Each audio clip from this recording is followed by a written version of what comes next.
지난 시간들에 하나님께서 보게 하신 것은 고난과 역경 이런 것들에 연단이었던 것 같습니다. 듣게 하신 것은 그것조차도 감사하자, 강해지자, 붙자 이런 음성을 듣게 하셨고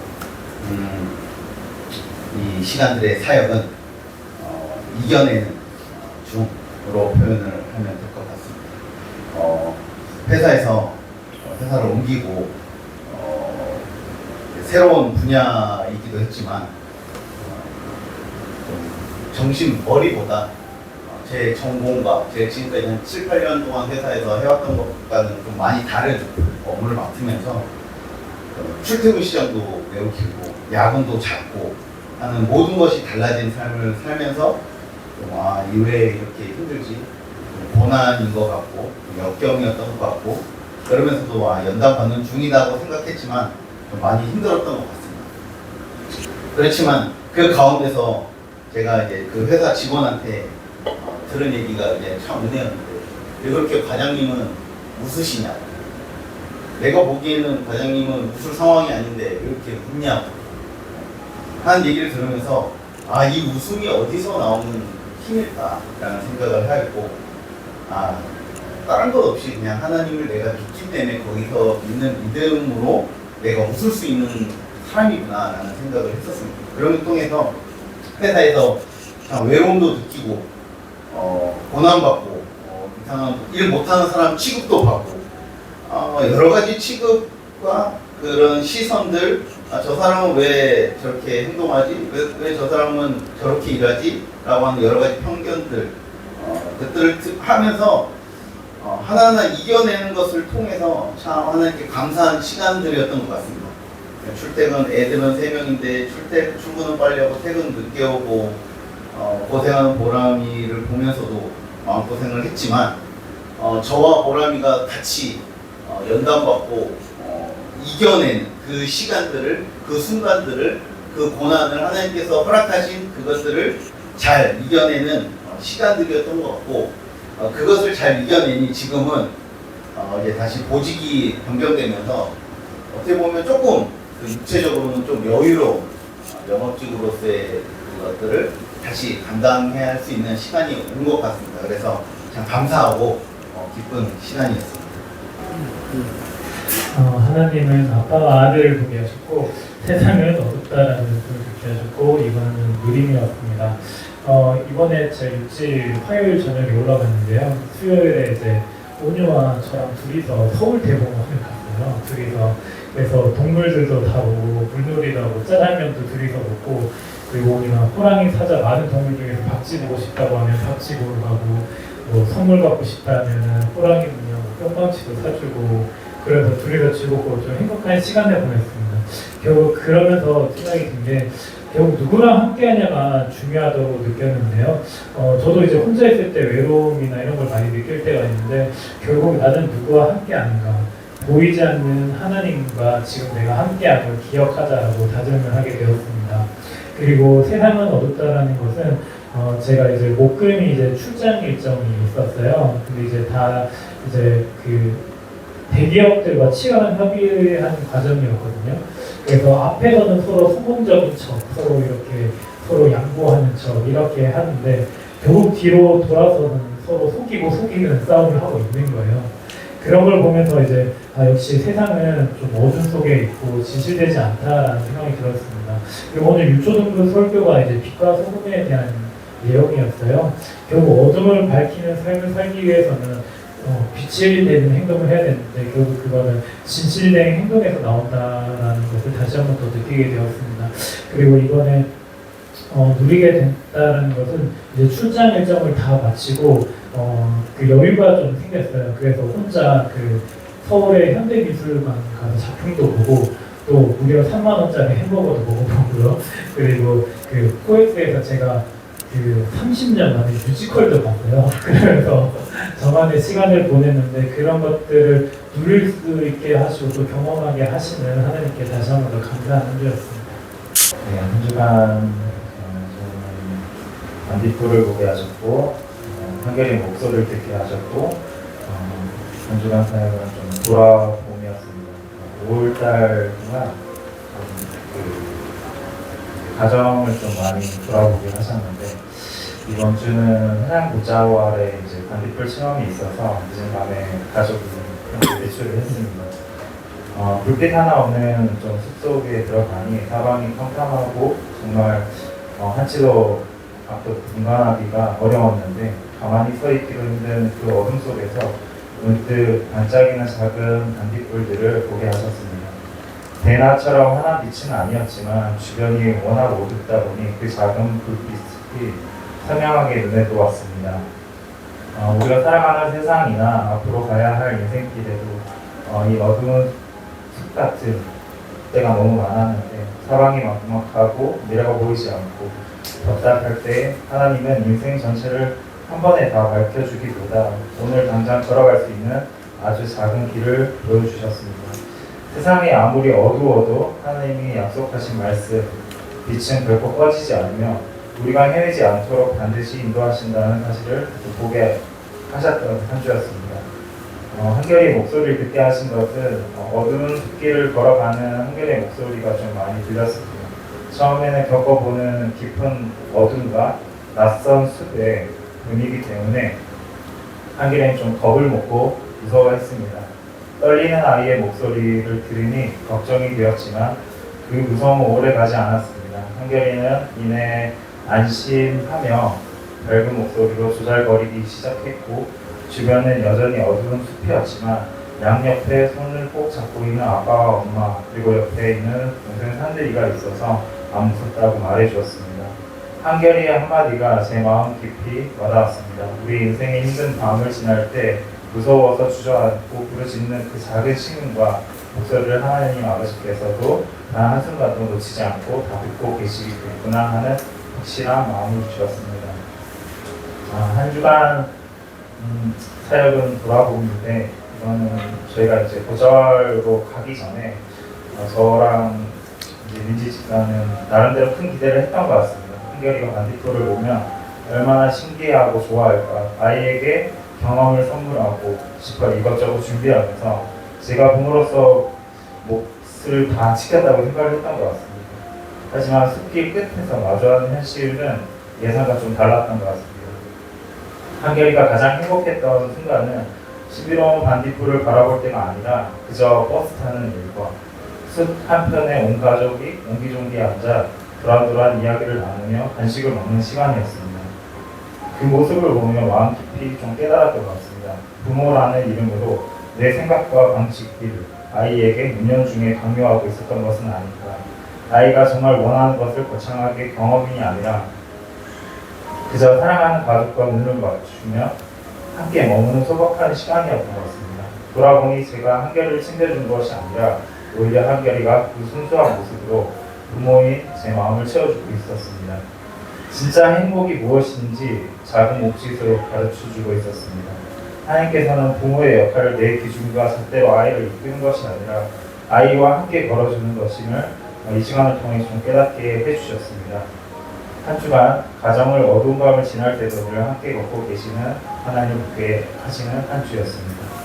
하나님께서는 멈춤의 역사를 보게 하셨고 균형감과 방향성을 있게 하셨고 이번 사역은 날마다 다십니다.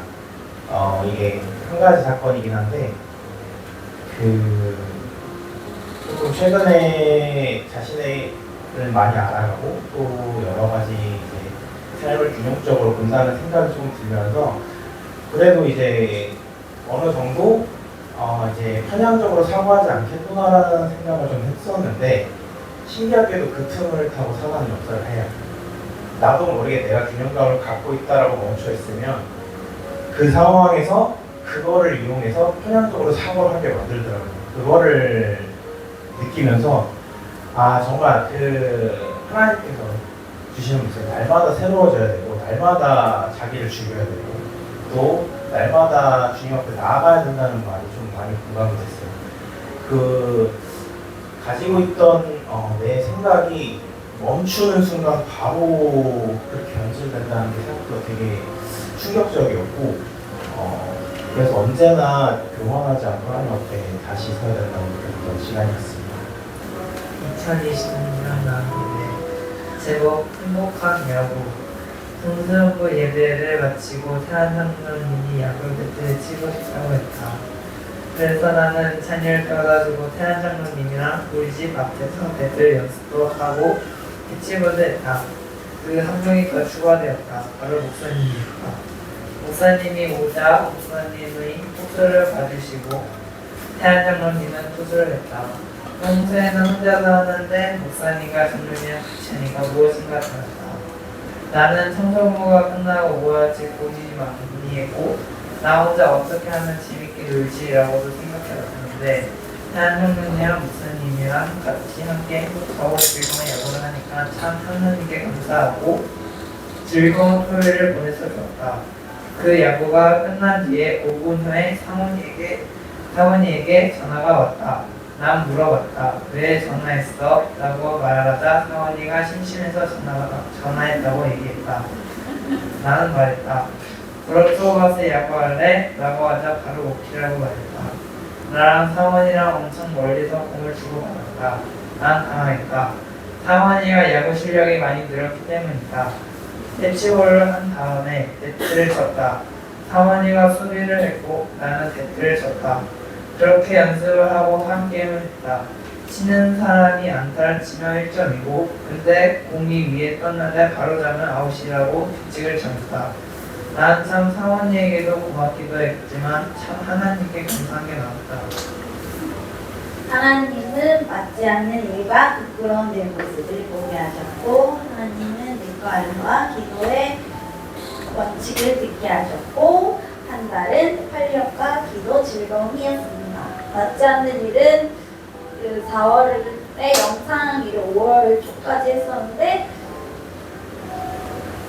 4시간, 5시간을 생각하고 갔는데 6시간이 넘어버리면서 계속 일을 맞벌이식으로 하다가 근데 태양장님도 밤에 늦게 오시고 그런 맞벌이 되게 바쁜 그런 루틴으로 가는 일들 속에 너무 힘들어서 나중에 부끄러져요. 방광염이랑 질병까지 다 걸려버려가지고 하나님한테 좀 하나님이 주셨는데 죄송해요 저 이거 저한테 안 맞아요 하고 일을 그만둬서 지금 이제 5월달에는 블로그나 이제 제가 하고 싶은 것들을 하고 있었고 그러면서 부끄러운 모습은 기도하면서도 내가 과연 진짜 하나님께서는 나에게 구원을 선물로 주셨고 구원을 선물로 주니까 동시에 복음을 전하라고 하셨는데 복음을 전하지 않는 제 모습을 보면서 부끄러웠고 그러면서 기도하며 회개하고 기도하며 제 일을 하면서 한 달은 기도와 즐거움이었습니다.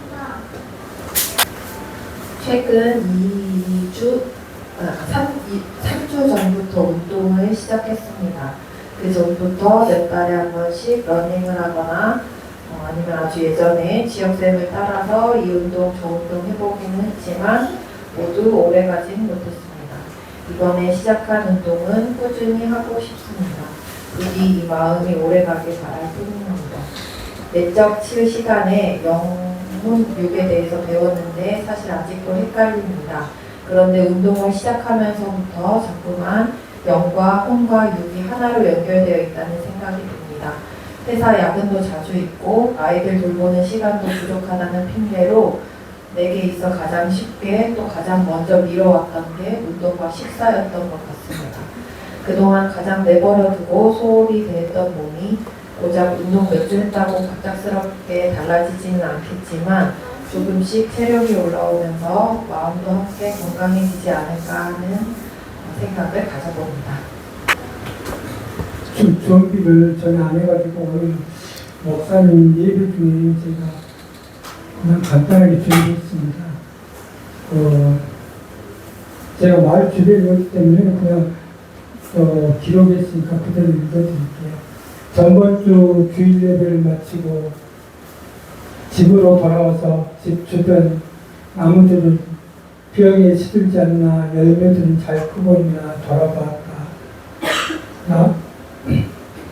제 집 거처 주변 제일 가까운 곳에 살구나무에 집바구니 새가 집을 짓고 예쁜 알을 4개나 낳고 도와주는 것을 우연히 알게 되었다. 옆에는 무화과나무, 방감, 상화 대추나무들이 열매를 맺고 잘 자라고 있었다. 그동안 수년 동안 잘 익은 과일들을 좋아 먹는 집바구니 세대를 볼 때마다 세명을 쳐야 했는데 저들하고 나누어 먹기로 마음을 편하게 생각하며 살아왔었다. 새들은 이곳에 먹을 양식이 풍부하고 천적도 없고 집주인도 단 한 번 내주는 일이 없었기에 저와 제일 가까운 곳 눈길과 손, 발이 닿을 수 있는 곳에 보금자리를 지었던 것입니다. 그동안 저는 하나님과 세상과 적당한 거리를 두고 살아왔던 저에게 하나님께서는 새들을 통해서 역사하시는 그 하나님 그 모습과 음성을 들을 수 있도록 그런 깨달음을 하나님께서는 주셨습니다. 새들도 자기가 천적이 없고 먹을 것이 풍부하고 집 주인이 잘해주는 것을 보고 최대한 집 주인 손길과 눈길이 닿을 수 있는 곳에 자기의 보금자리를 틀고 살아가는데 저는 그동안 하나님을 믿는다 하면서도 세상 일에 적어간 거리를 두고 하나님 말씀대로 늘 산다고 몇 번 다짐은 했지만 그렇게 사는 일이 쉽지가 않았던 것입니다. 그래서 저는 새들의 그 모습을 보고 우리들도 영이신 하나님 말씀과 하나님 그림자 안에 거할 때 하나님께서도 우리로부터 사탄으로부터 지켜주시고 지혜롭고 풍족한 삶을 살아갈 수 있게 해주시지 않나 그런 깨달음을 느꼈습니다. 저나 우리 성도님들도 하나님과 적합한 거리를 두는 것보다는 가까운 곳에서 하나님 그림자에서 말씀으로 살아갈 때 우리의 삶이 더 풍족해지리라 믿습니다. 감사합니다. 저는 저희 영어 교실과 저희 토요일에 대해서 한번 나눠보려고 해요. 이번 한 주 다음 세대를 보게 하셨고 아이들의 음성을 듣게 하셨고 기대와 감사입니다. 저는 토요일에 10시에 영어 교실을 하고 11시에 오피스를 하고 12시에는 앙상블 연습을 하고 그러면 한 12시 반에서 1시에 끝나요. 그럼 그때 가서 이제 한결이 밥을 먹이고 2시 반에 다시 청소년부에 와서 한 3시 반에서 4시 정도에 집에 들어가요. 그러고 나면 되게 힘들어요. 막 죽을 것 같아요. 그리고 임신했을 때는 괜찮았는데 산들이가 태어나고 나서부터는 정말 이게 산들이를 안고 아침부터 오후까지 그럼 4시에 집에 와서 조금 쉬었다가 6시에 청소를 하고 7시에 오케이 되면 구독이 성가대를 해요. 그러고 나면은 진짜 토요일은 그냥 뻗어서 누워서 잠이 들어버려요. 근데 이거를 계속 해야 되는 이유와 내가 하나님께서 저한테 이렇게 맡겨주신 이유를 어제 깨닫게 하셨는데 다음 세대를 보게 하시게 은찬이와 우리 린이랑 여기 우리 영어교실 아이들이 제가 요새 잠언을 암송을 하고 있어요. 아이들과 이제 인스트럭션과 보여주지 지혜와 훈계를 막 순금보다 귀하게 여겨라 라는 말씀을 어제 하면서 근데 아이들한테 순금이라고 하는 게 이해가 안 갈 것 같아서 그럼 너네가 가장 좋아하는 거, 너네가 가장 하고 싶은 거는 뭐가 했을 때 유튜브 집에 사모님도 없이 이런 거 서로 아무도 없이 자기 혼자만 집에 있는 거 뭐 이런 상황들을 나누더라고요. 그럼 그렇게 계속 할 수 있는 거랑 교회에 너는 유튜브 보여도 되는데 교회 가면 안 돼. 하나님 말씀을 절대 들으면 안 돼. 이럴 때 너네는 무엇을 선택할 거야? 라고 제가 어제 물어봤는데 애들이 다 같이 하나님 가야죠, 하나님 믿어야죠, 주일에 교회 가야죠, 친구가 교회 가지 말자 이렇게 하면 어떡해요? 그럼 친구 안 사는 같이 안 놀아요? 막 이렇게 대답을 하는 거예요. 이런 다음 세대를 보면서 아이들이 그런 음성을 들으면서 맞아 이게 당연히 우리 부장 집사님께서 부장 집사님께서 아이들을 잘 가르쳐 주신 덕분에 아이들이 되게 건강하게 잘 자라는 거지만 이걸 보면서 아 맞아 내가 지금 나의 시간과 나의 육체보다 우리 아이들 더 생각을 해야 되는데 그러지 못했구나라는 것을 느끼게 되었고 이런 아이들이 정말 어떻게 자라나서 이 다음 세대에 어떻게 또 이끌어 나갈지를 정말 기대하고 또 하나님께서 그런 마음을 저희에게 주신 것도 감사하고 저희가 그냥 단순히 영어를 배우는 것이 아니라 학교에서 영어를 배우기 때문에 영어를 배우는 것이 아니라 이 아이들이 이 암송한 말씀을 가지고 나중에 선교를 가고 그 다른 이들을 이 말씀의 기억함을 통해서 하나님을 전할 수 있는 시간이 오기를 너무 기대가 되고 하나님께서 그렇게 일하시기에 정말 가슴 아팠던 이런 한 주였습니다.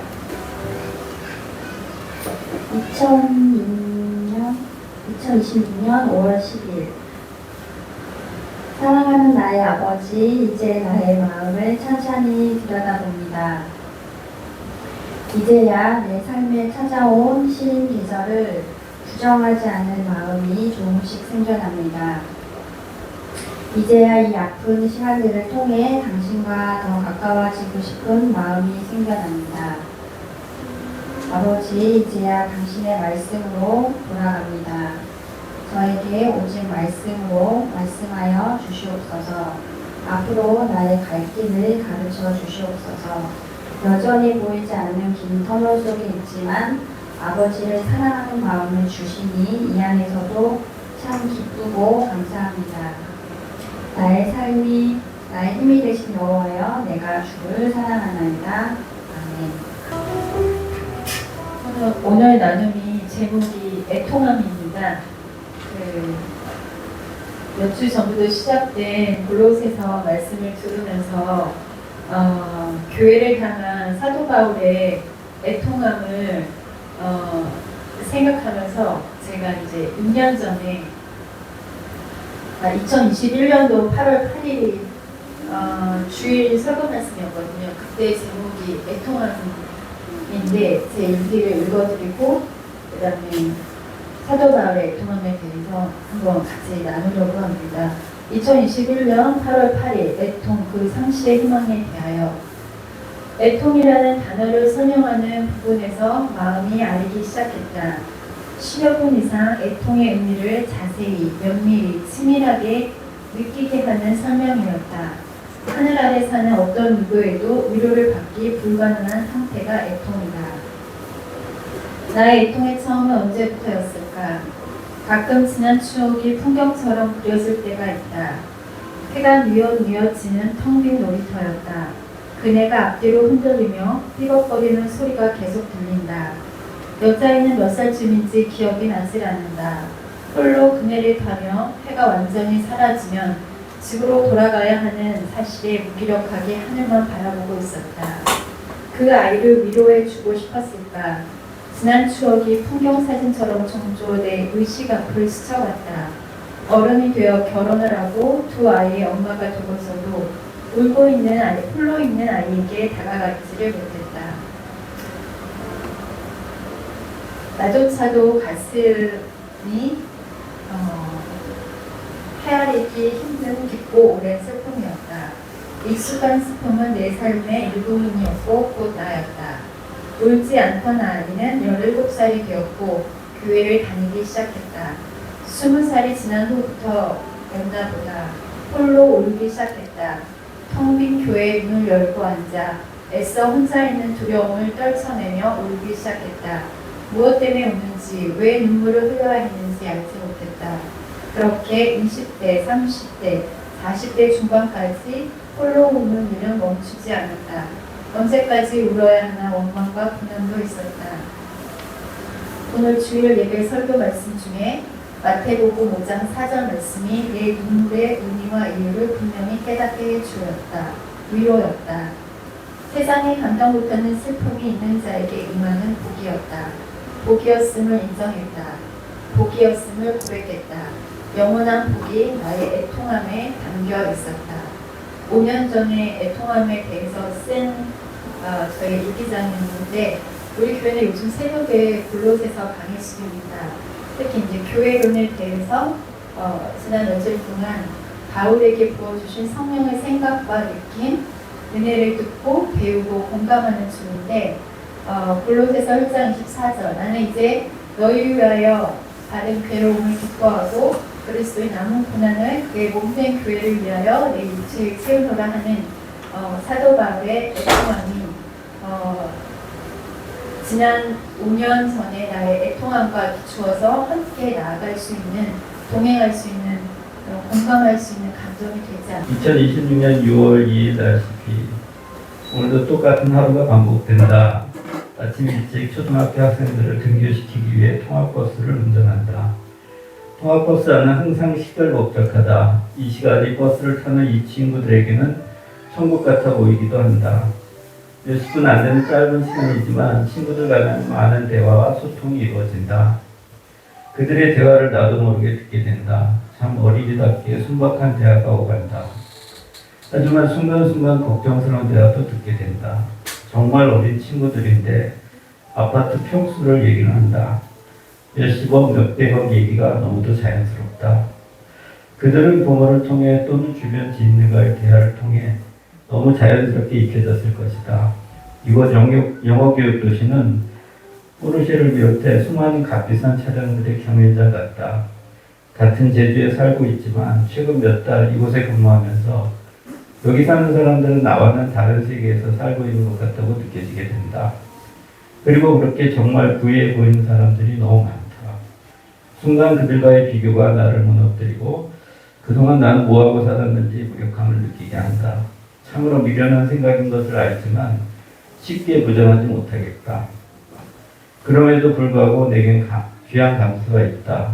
빌립보서 4장 11절 바울의 고백은 내게 정말 큰 위로가 된다. 내가 궁핍함으로 말하는 것이 아니라 어떠한 형편에든지 나는 자족하기를 배웠노니 인생 조금 살아보니까 조금 느껴지게 된 것 같다. 젊은 시절 부자가 되려고 열심히 노력하던 열정이 있었다. 그리고 그것이 순수한 열정이라고 생각하고 살게 되었다. 하지만 이제는 그 열정이 하나님을 가리우는 것이었음을 고백하게 된다. 모래 위에 집을 짓는다는 것이 무엇인지 알 것 같다. 지금 자본주의의 성공이라는 열쇠 때문에 너무 큰 것을 잃고 있음이 분명하다. 혼탁한 세상이지만 가끔씩 따뜻한 온종의 소식도 분명 듣게 된다. 근데 그 따뜻한 온종마저도 쓸데없는 오지랖으로 치부되기도 십상인 게 현실인 것 같다. 그렇지만 그 작은 것들이 모아져서 아름다운 세상이 된다는 것을 잊지 말아야겠다. 작은 것에 기뻐하고 감사하고 실천하자. 하나님은 그런 나를 지켜봐 주시고 응원하고 계심을 잊지 말아야겠다. 하나님께서는 5월 한 달 동안 생각지도 못한 사람을 만나게 하셨고 앞으로 미래가 어떻게 이끌실지 기대하는 한 달이었습니다. 올해 이제 한영을 그만두고 무엇을 해야 되나 고민하는 중에 우연히 이제 한국교회 지인 전도사님 만나게 돼서 6주간 한국교회 문화 강좌를 안에서 건강 강의를 하게 되었습니다. 그 덕분에 이제 유튜브 영상 작업도 늘 출퇴근이 멀어서 못하다가 이제 하게 되었고 건강 강의를 한 2번 정도 하고 나서 제 지인이자 한자였던 제주대 교수님께서 갑자기 연락 주셔서 제주대 평생교육원 강좌 개설을 해보라고 첫 미팅 때 도와주실 조교분과 함께 모시고 오셨습니다. 그리고 평소 친분이 있었던 청주의 중앙위생물연구소 이우정 대표님도 그냥 예기치 않게 갑자기 연락이 와서 청주까지 가서 이제 세 분들을 만나게 되었습니다. 저는 늘 막연했지만 하나님은 준비를 하고 계셨던 것 같습니다. 근데 달라진 것은 제가 기도하는 중에 만남이 이루어졌고 만남 후에도 하나님이 원하시는 만남인지 물어보는 그런 습관이 있었습니다.